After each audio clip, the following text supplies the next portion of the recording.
Good morning, everyone. So glad you found us on the map. I'm Kimberly Walsh, and I'm here with my fellow co-host, Andy Bernstein. Chris Long is actually out on assignment this week. We also have our wonderful, what do we call it? What do we call Willie? Our resident expert, a resident colleague. I like that. Okay. Colleague, a panelist, co-host, whatever. So just a quick background on us. Chris Long, who's not with us, like I said, out on assignment. She's been working with families to get people into treatment for many years. And Andy is the former producer of Crosscheck Radio with Kevin Stevens. I'm in long-term, easy for me to say, recovery, and I own a sober home for women called Brady's Landing. The three of us are passionate about reducing the stigma around mental health and addiction. We put this podcast together so we can shed some light on the reality of these diseases.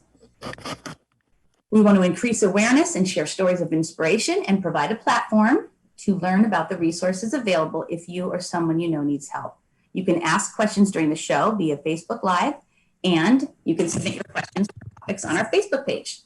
And finally, all of our podcast episodes are available on iTunes, Stitcher, and TuneIn. We have a great show today.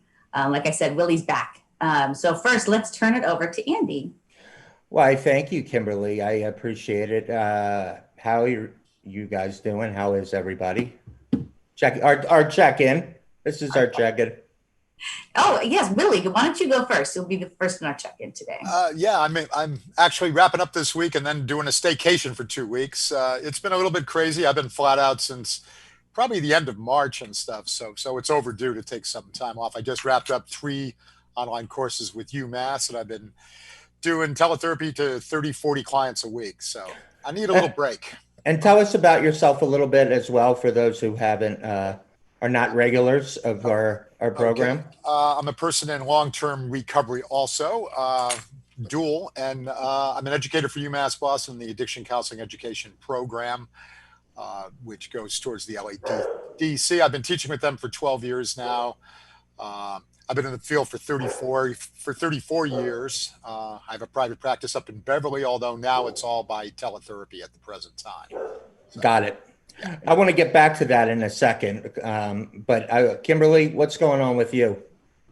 Well, it seems as though an interesting trend has been developing. I've been getting a lot of calls from beloved ones of people in addiction, and the recurrent theme seems to be, how do I know when my loved one, when my daughter, mother, sister, what have you, is ready for treatment, and when do I save them and when don't I? The fear seems to be that if they don't do them, if they don't help them, if they don't give them money, if they don't take them where they need to go, if they don't provide a shelter or a home, that they're going to die. And they really do feel this way. So they don't want their child to die, yet if they keep enabling them, they're seeing that, they're not going to get any better.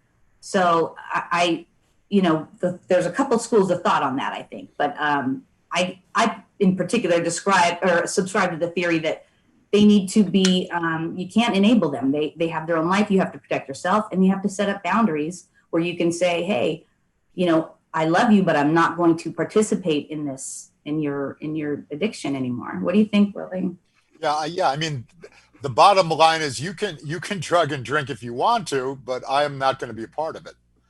And I don't doubt for a second on LinkedIn, I actually have an article entitled "Enabling Them to Death" on my LinkedIn website and stuff. It's like, I'm more than happy to help you along the way, but I'm not going to enable you. If you want money.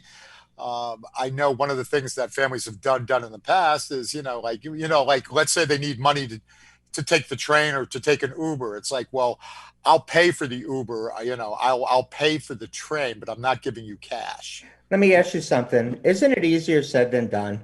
Yeah, absolutely. I have a relative who we've talked about before, and his girlfriend ended up dying, or his ex-girlfriend ended up dying of an overdose, and she was young, and he used to give her money, like lots of money. Yeah. And it was like, oh, I'm going to pay for her rehab. I'm going to go here. She's going to go here. But then you know, I think she, obviously she used it for drugs, and then she would get money from other people as well, and so my cousin cut her off and said, I'm not giving you any money anymore. And then she ended up overdosing, right? But it was kind of like, you're not doing these people a favor, I guess, is the bottom line. But it hurts, right? If you're somebody, it's like, I love this person, I don't want to see this person suffer, to shift my behavior to say, oh, I can't help you anymore. Well, How do yeah, you do that? Yeah, Like, yeah. I mean, the thing I see all the time, the families end up more insane than the patient ever thought of being, because the patient's numbed out with their drug of choice. Families are trying to make sense out of what their loved one is doing, and a lot of times what they're doing, what they believe is in the their best interest of their loved one, actually allows them to continue the addiction. So I mean, exactly. And when they're in addiction, what they're doing is they're manipulating and lying. That's what we do in addiction. And I think you'll know when they're ready. You'll know, because they're just defeated, and they'll be willing to do whatever they need to do to get better. Otherwise, well, yeah, because you get the families too who'll say, well, I don't want them to die on the street. Hey, you know what? They can die in your home too. right. I mean, and it does happen. So, Right. I'm gonna tell you my own personal experience, right? And I have to be honest, because I bet you I reflect other people. Okay, as much as I care about folks in this world, in the world, who are struggling with addiction, there's a part of me that is very tired, right? And I'm imagining that parents probably have the same thing in a different way, but I get tired, right? I get tired of the whole, you know, um, oh, by the way, Chris is trying to get in. She she's like, let me in. she's I don't back know from why. assignment. Why do I have that responsibility? Why is that on me? Yeah. Right? That's a lot of pressure. But anyway, for me, it's like, sometimes I'll tend to shut down, right, and just wipe my hands of it and say, and tell myself, you know what, I can't deal with that right now, right? I just can't deal. And do you see that happening in a lot of your, with, maybe with families you talk to, or is it like, Yeah, it gets to a point where there's an empathy burnout, and I've written about that in the past too, where, it gets to a point where, your family's burned out. It's like you're trying to get into a program that you've been in, 4 or 5 times, and they're saying, look, you're a really good guy, gal, but you've gotten as much as you can from this program. So then you start getting shut off from programs, and then the next thing you're in the streets in Central Square. I mean, it's a tough road. It really is. Not only that, they've got uh, they have, if they stop caring, then they feel like a bad parent. So they continue to care, and they continue to do things that they wouldn't otherwise do. I think it's all about boundaries, setting your boundaries where you can, help them. Like Willie said, you need money for a taxi cab. Bring that here. I'll hand the taxi driver the money. Those types of things. Yeah. I mean, it can be difficult. It's an education piece where I work with the parents and stuff to say, if you really education piece. Yes. Educator. That's what I am now. Congratulations. Right, we'll get Fire to away, you. Chris. Wait. I Hold only on. 3 minutes. I'm in between Zoom meetings. Oh, she's in, but so go, Chris. Well, yeah, I want to stay for a few minutes. I miss you guys. We miss Good you. to see you. Good to see you, Chris. This is like, I can't even tell you, like, I'll interrupt you real quick, but this is like what you're talking about is exactly I already knew, but now I am learning that this particular program that I'm working for is implementing it in the home.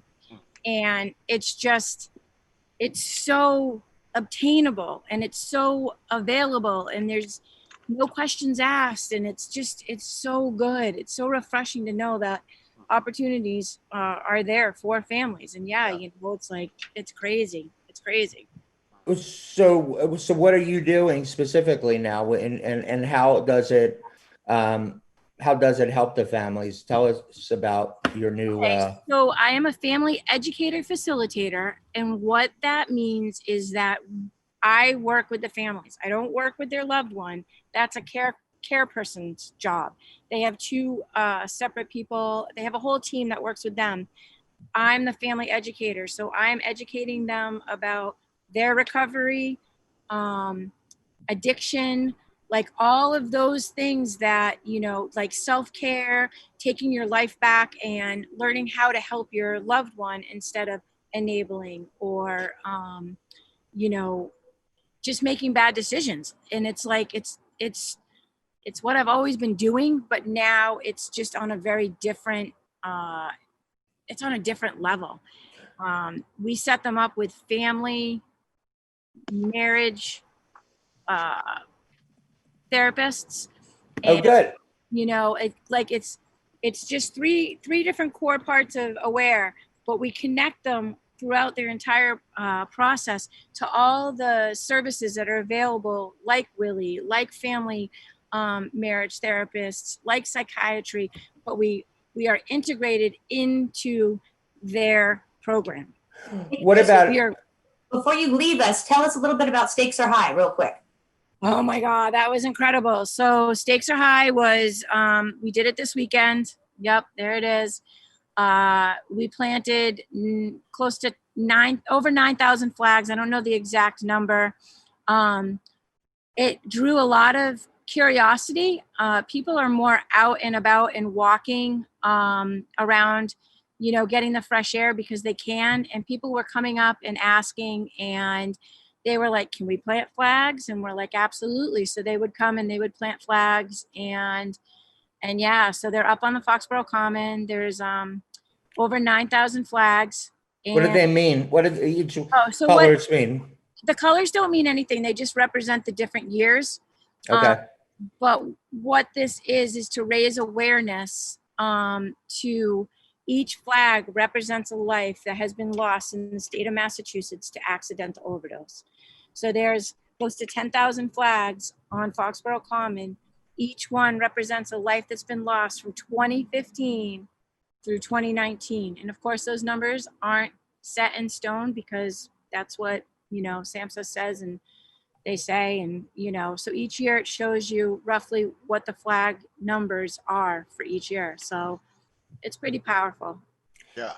And how could people have, you know, with the COVID this year, usually you have people in the town in Foxboro engaging with this. Was there a way to engage this year? The only way to engage was to come up and, you know, socially distance while we plant flags. So on Sunday, we will be pulling the flags out because they stay up for 1 week. And on Sunday, we'll be taking the flags out. I think we're probably going to start around 10 o'clock in the morning. It won't take as long because we don't have to mark and everything else. But as you can see, it's pretty powerful. And if you know, you want to get a sense of it, you go up. I can't tell you, as I was planting flags in the years, it was kind of creepy. I get goosebumps. I was getting dragonflies landing on flags around me, which they say are, you know, expressions from heaven.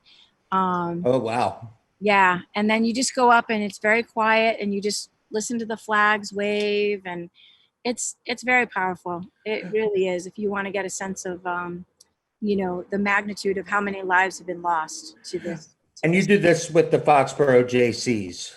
Yep, the Foxboro JCs, it's under their umbrella. It's all my, it's my baby, as I would say. I want to raise awareness. I'm blessed. My kids are in recovery.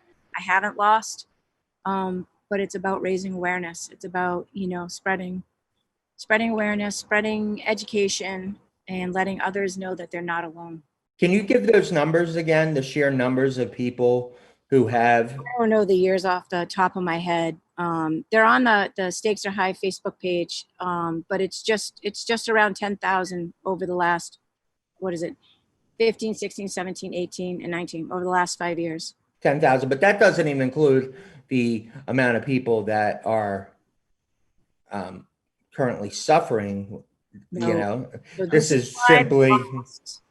This is reported lives lost, and it's important to know that it's reported because people will go into, it's not as prevalent now, but people would go into the hospital having an overdose, and the hospitals wouldn't recognize it as an overdose. They know it's an overdose, but they wouldn't recognize it, and it would be died from respiratory distress. Failure.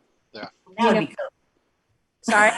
now it would be COVID. They Yeah, gotta- pre-COVID. It- So they weren't recognizing. I'm not exactly sure why. I don't know, why, but we had a lot of kids that were addicts that passed away in the hospitals, and, the hospital would say respiratory distress. It wouldn't say accidental overdose. It would Now, oh, I'm sorry. I was going to ask you about pay. Like, how can people support this? Is there a way that if somebody says, I really want to support this, because it obviously is with the Foxboro JCs, Yep. which is a nonprofit. So You can go to, so next year I'm going to have to raise money, because this year I used all of the money that I raised to buy this coming year's flags. So I'm out of funds. So I will be doing fundraising next year, and you can go to the foxborojcs.org page, and you can make a donation to them. Just on the memo, put stakes are high. that's great. Yeah. That's great. Are we going to see you back next week? Yes, I'll be done hopefully with training. So it's 2 weeks of intense training, sitting in front of the computer on Zooms, doing pages and pages of work. And this With company, chimes in the back. Yeah. this company is very much about self-care and not burning out. And we've learned all about that stuff. We are all trauma-informed employees, which William, that's huge. It's crazy. So then I have 6 weeks of physical shadowing, which is crazy. So it's not just like, here's your job, this is what you do. It's like, we're really going to train and invest in you. So And that was the gentleman who was on our show, right? There was Jason Snook, redhead. yeah, Yeah, who talks about the program. So that's great. That's great. it is. All right. Well, So anyway, you guys, I miss you. I love you. I got to sign out because I got to go back to my next Zoom. So all right, Chris. farewell. Bye. All right, there she goes. The one and only Kristen Perry Long. It's interesting Okay. that she was mentioning the dragonfly before, because my wife, 3 or 4 times a week, she'll be in the backyard, and this dragonfly will just land on her shoulder.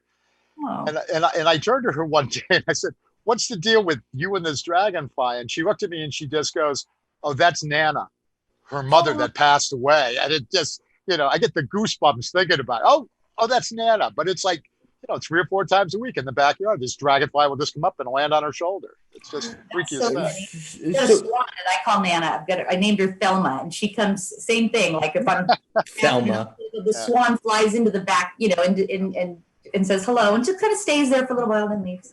From good times. I mean, I don't know if people realize this, because we talk about the COVID and everything, and it's like overdosing and addiction and mental health really has kind of taken a back burner in a sense to the bigger picture. Are you guys seeing more of an increase right now? What are you seeing out there? And, do we feel like, we're making progress, or we're just kind of...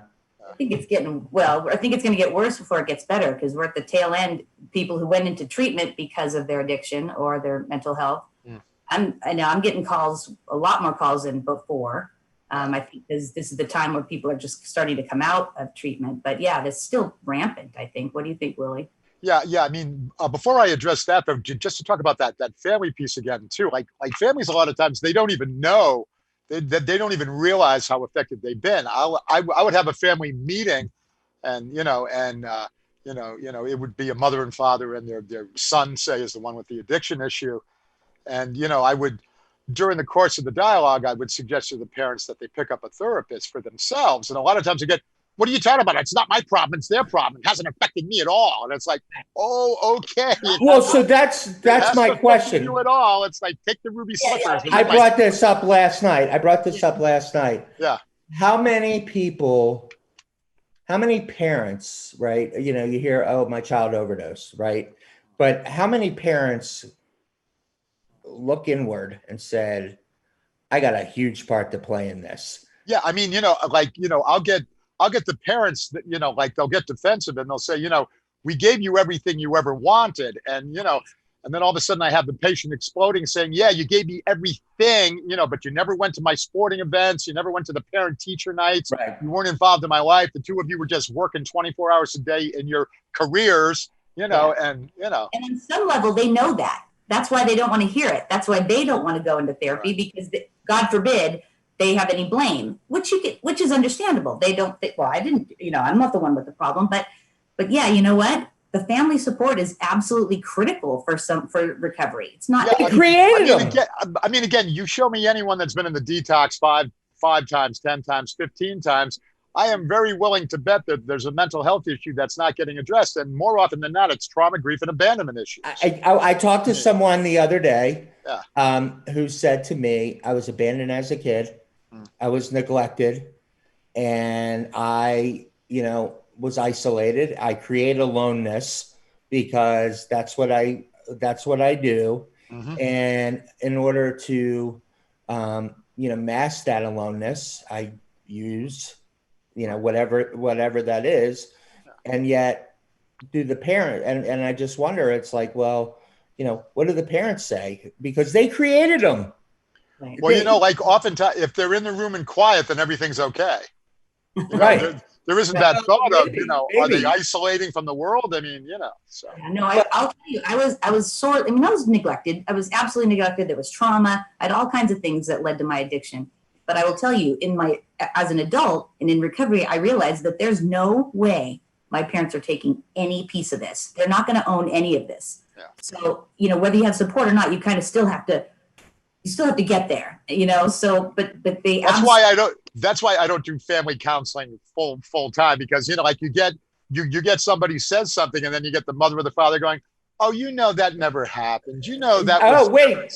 And then they explode and now you're trying to referee. And it's, quick story. Nothing but respect for family therapists. Nothing but total respect. Quick story. In my own life, I was visiting my mom, right? Every time I go to visit my mom, it's been harder as I live up here in New England and my life starts to, take on my own life here. And I get a lot of guilt and, and I want to talk to my mother about being heard, right? Because it means something to me to have a relationship with my family. Some people say, oh, well, don't worry about, but it means something. And for the longest time, I've never been able to get my mom to sit down and talk about stuff with me. She always walks away. Yeah, it's almost a generational thing, though, too. Yeah, I'm 83 years old. I can't talk about this, right? Yeah. But a couple of times ago, probably early in the year, for some reason, I was able to sit down with my mom and have a talk with her, and she stayed in the pocket with me, which was the coolest thing. She didn't pull her usual, I can't believe you're doing this to me right now. She actually said, and I explained to her, I'm like, Mom, you never hear me. You never hear what I need, right? You just shrug me off. Yeah. And I got to tell you, it was the most cathartic thing. And my mom really has just adjusted her behavior accordingly after that talk. Because it's if you're going to have a relationship with me, this is how we need to communicate. Initially, they may say, well, what good is it going to do now? And it's the good is going to be if you can validate what I'm saying, right? Then I can move forward. What good can it do now? A lot. To validate my feelings. That's funny you should say that, because the beautiful thing is I now have a phenomenal relationship with my mom, and with Nancy, and that and that with that came her kind of coming to the realization as I got better, she got better, and she was able to, like you said, really validate some of the things that had happened, and she's so, and be able to say to me, I'm so proud of you now.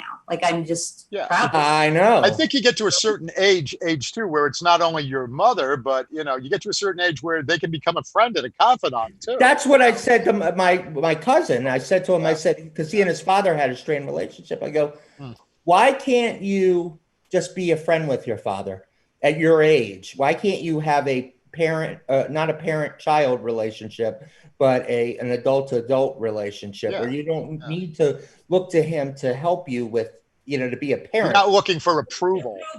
Right. Yeah. Be a buddy. Yeah, be a buddy. Be a buddy. Call him up. Talk to stuff. Talk sports with him. Do whatever to build that relationship, something beyond what was 30 years ago. Yeah. but I mean, I started remember a new path. yeah, my mother passed away in 2005, and it took months because it was such a behavioral piece where every Sunday night I would pick up the phone and call at 11 o'clock.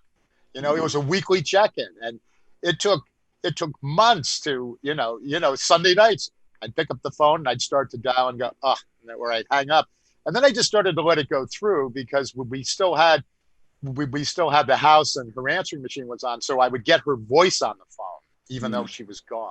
But Right. but Oh. yeah, I've seen more It's people- important. It's Yeah. important.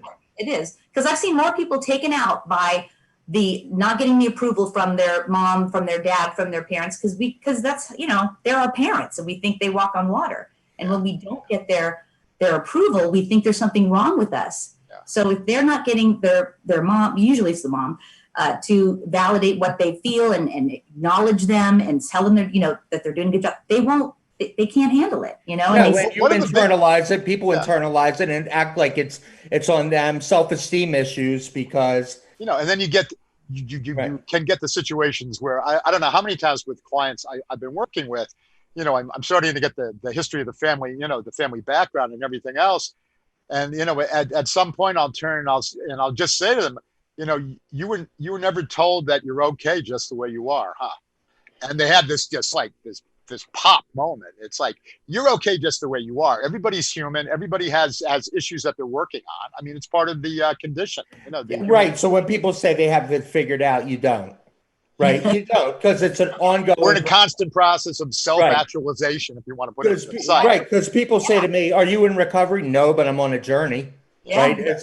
Is it? I'm recovering. Everybody's recovering from something. I don't know Right. who says I'm recovered.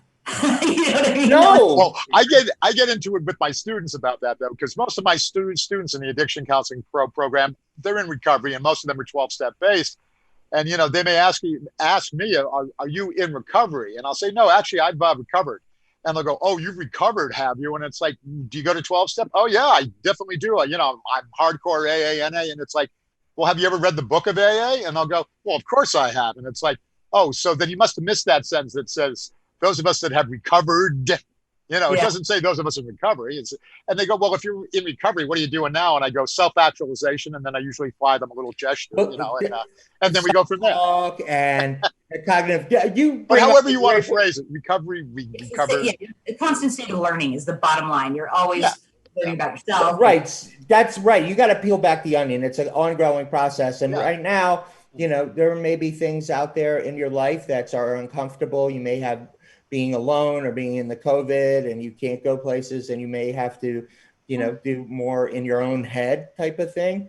And I think you got to just accept that, right? Like Part of the problem, people can't accept it, so they're kind of losing it. You know what I mean? Like, I need people. I need to. It's also a distraction. So when you're left with yourself and you have no one to talk to but you or a computer, I think that's what's really doing the. Yeah, and that's a big indicator of what kind of a mental state you're in. I'll often say, you know how they oftentimes will say in 12-step, if you're not in a relationship, then you should wait at least a year before you get involved in a relationship with somebody. And I've had clients say, well, what do you think about that? Do you think it's actually a 12-month mark or whatever? And it's like, well, the bottom line, I don't know if it's 2, 3 months, 10 months, 12 months. The bottom line is, when you have a really healthy relationship with yourself, then you maybe can't love anybody else, right? You Yeah. can't love anybody else until you love yourself. Yeah. Can you sit with yourself for 1 or 2 hours without a TV on, without a distraction on, and you're okay in your own company? Right. And that's Right. usually You can a be sign that you're alone. pretty balanced. You can be isolated or alone. Like, I could be alone and keep myself occupied. Yeah, right? it's okay to be alone so long as you're not lonely. That's Right. that's Right. different. Two different people. What ends up happening is you end up being like this. So you start a relationship and you're not whole yourself. You come in as a half. And so you come in a relationship like this. You can't have a relationship like this, but you can't be like this. You kind of got to be two different people. You build your own life and you join together, right? Rather than you depend. Yeah, it's like on another if a person. client says to me, I can't live without him. I can't live without her. It's like, you mean you really wouldn't want to? No, I can't. We need to talk because there's codependency going on here. 1 + 1 is supposed to make 2, not 1. you know. Right. And a sickie don't make a welly. I've heard that one. Ooh, So that's a classic one. Yep. right. That's a classic. Sickies don't make a welly. Let's shift on something because you covered something that I wanted to talk about. So my sister, this could be helpful to people out there. Our drivel, but this, yeah. What's that? One of the two. One of the two. This could actually. I'm hoping that this could help some people. So my sister is she's 59 and she's trying to stay at home mom for like 22 years. Her and her husband got divorced. She's trying to figure out what next in her life, right? Because it's hard for a 59-year-old woman to start over again after being in the workplace, but she's got to go out and she's got to make a living. And she was telling me, and I had told her, I said, you might want to pursue a career in addiction counseling, right? It might be something that could be of great benefit to you. And she shrugged it off for years. Then she started working with, talking to a friend of hers who is suffering with alcoholism, in and out of rehabs, hasn't really made the changes. And so my sister finds herself very immersed in this, caring, like trying to advise and be an ear and things like that. So I told her finally, I don't know why she's all of a sudden the light bulb went off, but she's like, I really want to get into this. I'm really interested in this field. And I said, okay, well, you could be a marketer. She's like, I don't want to sell anything to anybody. I really like the idea of working one-to-one with somebody and really she goes, I can fix other people's problems. I just can't fix my own, but she's signed up for the class in Baltimore on the addiction to get certified or the certificate course. So as someone, and I said to her, well, you need to talk to my friend Willie because he's, give her my number. Absolutely. But talk a little bit about the opportunities right now in a job market that people are getting laid off. I'm imagining that there's a ton of in the addiction field. I mean, I was just looking the other day. I forget the website I was on, but addiction counseling is it's in the top 10 growing industries in the United States. I mean, there's plenty of work. It's interesting because so many of my students, I mean, the age range of my students goes from 18 to 88, and it's, like a lot of times, they're like, well, I'm too old to go back to school. It's like, hey, I got my master's at 51, and there's this pause, and it's like, yeah, it's never too late to go back to school. I have a friend that graduated from UMaine Medical School at 63. And right. Why would you do it? She's like, well, I'm up in a rustic county and, not a lot of medical up that way except for Fort Kent area. But, if I can help a few of my family and friends, and I'm thinking, you talk about altruism, here's a woman going back to school that late in life so she can be available to help out family and friends. So, right. Yeah, I mean, so there's plenty of opportunities. I mean, some people now, like they're getting their foot in the door, with the recovery coaching programs and stuff, where you can go through that for a week, you get your certification, and then it's going to limit you in how far you can go, in a financial sense, but it is a way to get in the door to really, to try to pick up a job, with like many of the hospitals are employing recovery coaching and stuff to work in their ER departments and stuff. Yep. And I've got that information. I did the Recovery Coach Academy too, just for. Okay. Yeah.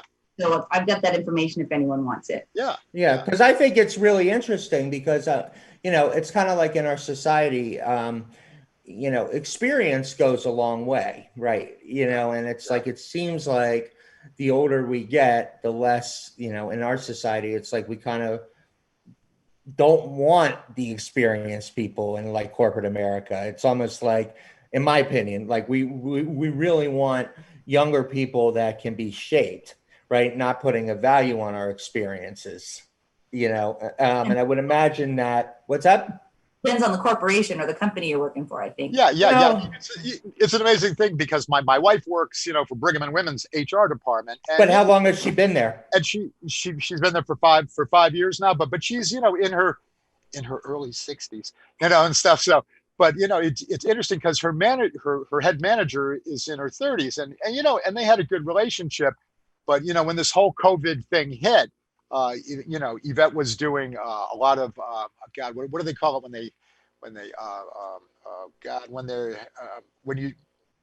when you want to do a different job, like, like, God, I'm trying to think of the term, but anyway, a lot of the nurses and stuff with young families, they didn't want to be working in the ICU or in, specific areas. And, I forget the term, but Yvette was able to find them other work in the hospital. And it's all based on her experience. Her manager, who's in her 30s, was just like, like amazed at Yvette being able to, like really like blow out, all of these positions and being able to find them work in the hospital. I mean, she didn't realize the experience that Yvette had, That's my point, right? Once the COVID came, it was like bang, so. Yeah. And that's why, having life experience, I think in the world of addiction might be very valuable to say, hey, look, I've been there, or I understand. I've had bumps in the road. It's not, life doesn't go just from A to Z. There's A to E to F. A lot of my students are career change people too. That's what I'm saying, right? Yeah, their career change. So there's a certain epistemology, there's a certain wisdom that just comes with number of years on the earth, even if you're adult, like I am. But I mean, there's a certain wisdom. Yeah, you can't help but learn because you experience things, and based on that alone. But I think people in recovery, in particular, need to know, hey, I came from a bad place too, and look, I was able to make it here. And so that's your story. You're with right. You're of the program, you know what I mean? Like, hey, look, we come together and we share our experience, strength, and hope. So how about? Having said that, Willie, what are some of the courses that you cover when you, in your class? Like, what are some of the things?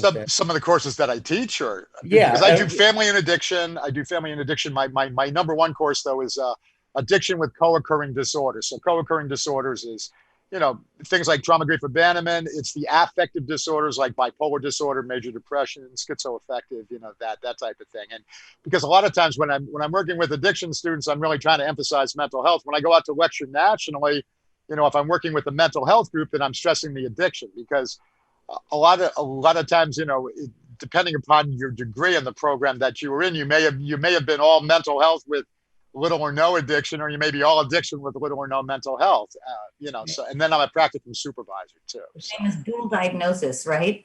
Dual diagnosis. Yes. The old days, co-occurring dual diagnosis. Yeah. The reason that they're trying to do away with the term dual diagnosis, those of us in the addiction field, we always think, it's addiction with something else. But if you say dual diagnosis to somebody in just psych, it's two psych diagnoses or more. You could have bipolar disorder and and an anxiety disorder. That's dual and stuff. Right. So that's why we say addiction with co-occurring. Right. I get what you're saying. So can we go back to boundaries? I think it's really important, like, for people to have like just some tools as far as boundaries. I think Willie could help us with that too. So there's ways to know whether or not you are being too, like, not having any boundaries. And I like what I was reading this article, how it's kind of said, if you continue to bring up what the other person has done wrong in the past, or you put them on a guilt trip, or you're constantly telling them what to do, or you're criticizing them, that's a good sign that your boundaries aren't strong, right? Yeah. You don't want to, you cover for them, or you're. Well, that's oftentimes where the family becomes more insane. The person's in early recovery, and for obvious reasons, the family isn't trusting right away and stuff. And it's like, well, we have to keep bringing it up because you did this, and this, and it can really drag the person down that's trying to maintain the recovery. Also, too, sometimes though, people get sober and family lose their roles. Their role was to be the enabler. Their role was to take care of this person. Now all of a sudden, this person is getting healthy, and the people that have the roles, they don't know what to do with themselves now. It's almost like they're trying to push them back out to you so they can get their role back. Right, they do that. Or set them up to failure. Like I know someone who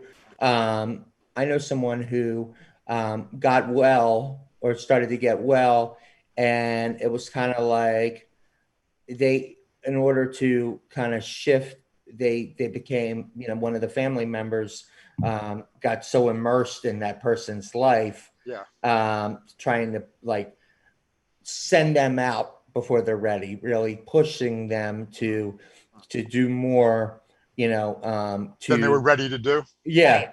You know, and one of the addiction and somebody and then one of the addiction counselors I know go, they're sicker than he is. Right. That's why I say family, a lot of times they end up more insane than the people that were working with their addictions, you know, because for years, Willie, I dealt with this from, you know, I won't say who, but so are you saying you can't have a glass of champagne at New Year's Eve? You can have a glass of champagne at New Year's Eve, right? Like we all do that. Just work like that, you know? Oh yeah. That's part of the thing. Yeah. So, I mean, the biggest boundary issue is, you know, is not to enable them. I mean, you know, that's it's, you know, I don't doubt you're doing what you think is in your loved one's best interest, but more often than not, you're allowing the addiction to continue.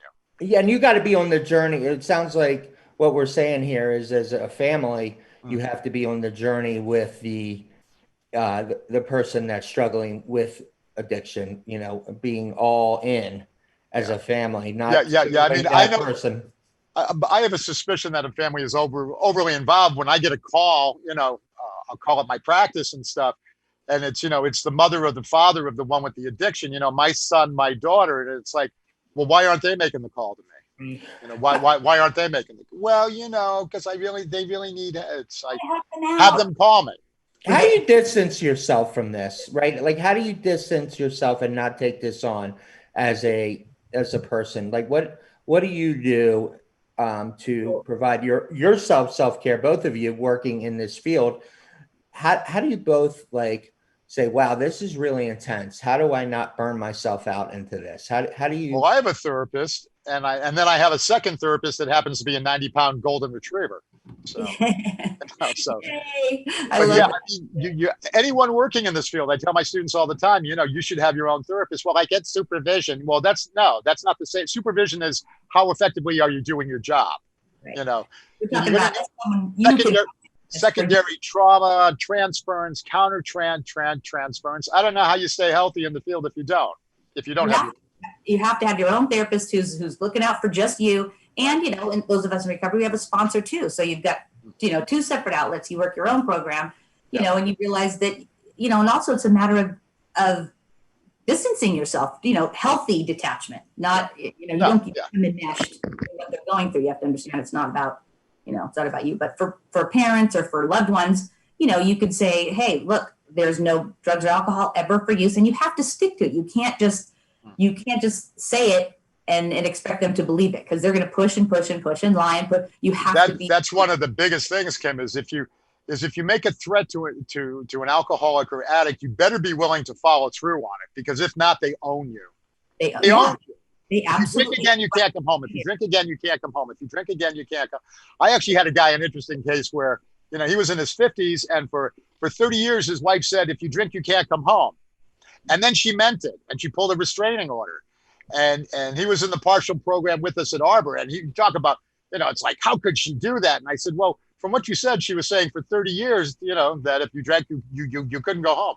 Yeah, but she never did it before. And it's like, well, she did it now, you know, right. And stuff.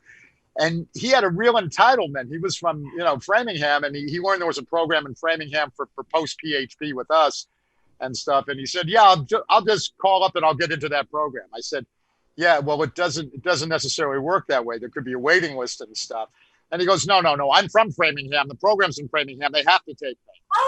I said, okay, you know, why don't you make that call? I'll sit next to you here, you know, while you're making the call, because I knew what was going to happen. So we called up, hi, I'm so-and-so. I live on such and such a street. I'm wrapping up at the Arbor in the partial program. And, you know, when can I come there? And, you know, and I could just see his face just started to get red. He's like, what do you mean there's a waiting list? I live in Framingham. And it was like, hey, sorry, you know, and, you know, he just absolutely lost it on the phone. And then he hung up and he was like, yeah, and what good are you going to be for me? And I went, hey, if you want, I'll be more than happy to get someone else to case manage you. And then he got panicked. He was like, no, I didn't mean anything by that. I said, yeah, we need to bring that down or not. Yeah, in a group therapy situation, and even in sober living, I think it's so important to, like, but my first question is, okay, why is this time different?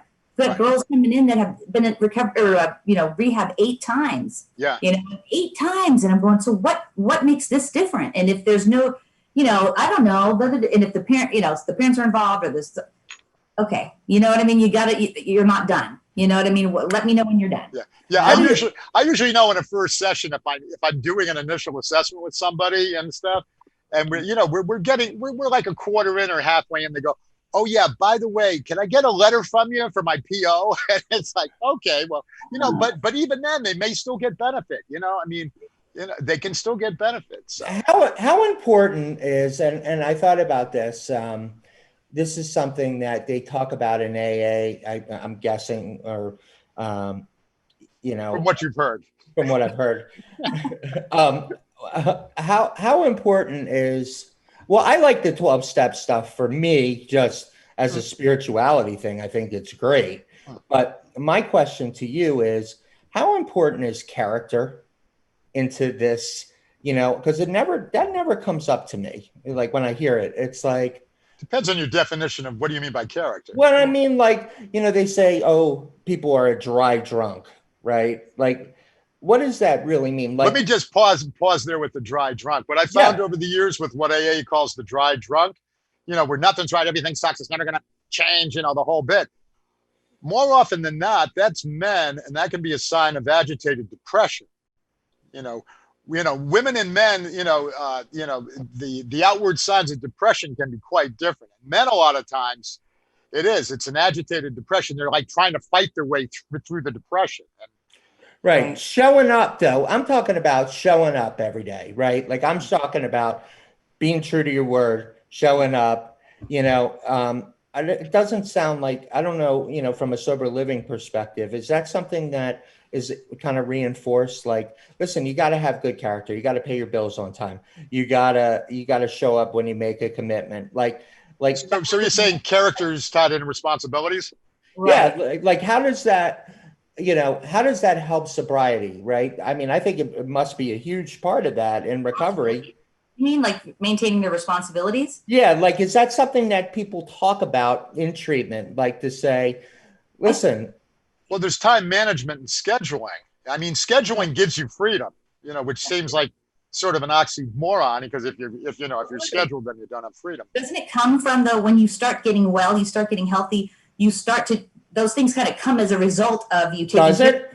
Does it? I mean, and if you need help with it, then you offer help in those particular situations. But I think generally speaking, when you're on the path to recovery, you want to take care of things. You want to take care of yourself. You're looking at your stuff. You're looking at your character or defects, if you will. So you're kind of tackling those things, which then. If your mindset goes from viewing everything as a problem to viewing everything as a challenge, because if you're viewing it as a challenge, you're asking for help and you're taking it on.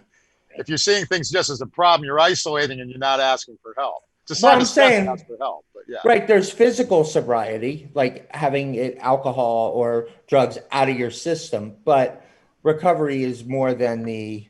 Well, that's what the steps are for too. Right. Steps are to help you with your character, but there's an old saying, and I'm sure if you what do you get if you sober up a blank?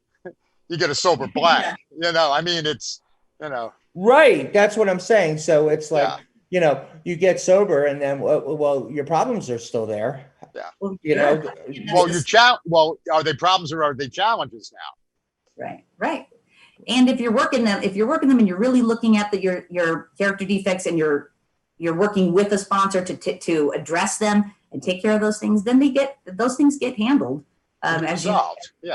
Solved as you progress. Mm-hmm. So can we go back to one thing? I guess we're getting near the end of this festivities, but my question is going back to the education on addiction counseling and getting into taking the education and the courses. I know my sister got a federal. She got a grant. Oh, right now that you mention it and stuff, probably. Massachusetts Rehabilitation Commission, they're actually paying right now for like 100 people to go through the UMass program, and they don't have to pay. So, I mean, if you're interested in this state and stuff and you're in recovery, basically, but, you can call up the Massachusetts Rehabilitation Commission and try to get into the fall group that's starting now. Okay. And when does your classes start? I start back. I just wrapped up the summer session. I start back September 10th or 8th, September 8th. Are there spaces still available in your course? Yes, and I would definitely check it out. But they can go to UMass Boston. When you get on the UMass Boston website, you go to the search engine, you just put in ACEP, which is Addiction Counselor Education Program, and it'll take you right to the page that has all the information. Also, they could give a call to the Massachusetts Rehabilitation. Yeah, we can put a link on our Facebook page too. We always say that, but we should. We will, because I think it's really helpful, especially right now. Somebody lost their job, somebody's been furloughed. Maybe I'm looking at a career change. Where do I go to get a job? This is a very admirable, needed field where there's job opportunities like we talked about. So yeah. And the thing I say to my students all the time is, don't stop until you get your master's. You just keep going until you get your master's. I actually had a woman a few classes ago. She was like, when did you get your master's? I said, I was 51. And she went, oh my God, I'm 50 and I was just thinking about maybe going back for my master's. I said, yeah, come on in. The water's fine. Right. That's what I'm saying. So you don't have to take, you can explore a field, explore something in the field. And everybody I know that works in this field is incredibly nice and kind. I have yet really to meet any real jerks. I think I know one. Overall, but mostly everybody is just super kind, and I'm just encouraging it to maybe look at that if you are looking for something new to get involved in.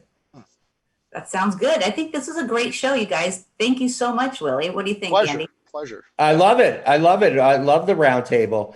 I'm like in the Brady Bunch right now with the boxes, Yeah, that's it, man. Right. All right. Take us out. All right. So thank you again, Willie. And my pleasure. Yep. We'll look forward to seeing you next time. As you all know, we do this podcast not only to help reduce stigma, but to be of service to anyone struggling with addiction or mental illness. We have access to an entire network of professionals, and we can help you find the right fit. Please reach out to us on our Facebook page and see if we can't get you some help. If you've been listening to The Map, thank you for your support of our mission, and we'll see you again next Wednesday. Have a good week, everybody. Bye, everybody. Bye.